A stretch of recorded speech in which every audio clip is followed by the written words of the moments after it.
Today I'm going to show you how to create your own dust texture. Now I know there's a lot of apps that can do this or filters, but if you're a graphic artist for a living, I think it's really important to know how to do things from scratch. So I'm going to show you how to do this in Photoshop.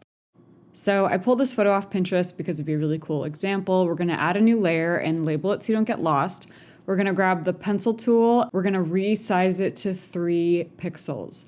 Now it's really important that you keep your opacity at 100% and you keep your smoothing at 0%. Then you're just going to draw little tiny blobs everywhere. The best part is that it doesn't have to be perfect. And then I'll add a Gaussian blur at 1 pixel. Call me superstitious, but I always do it.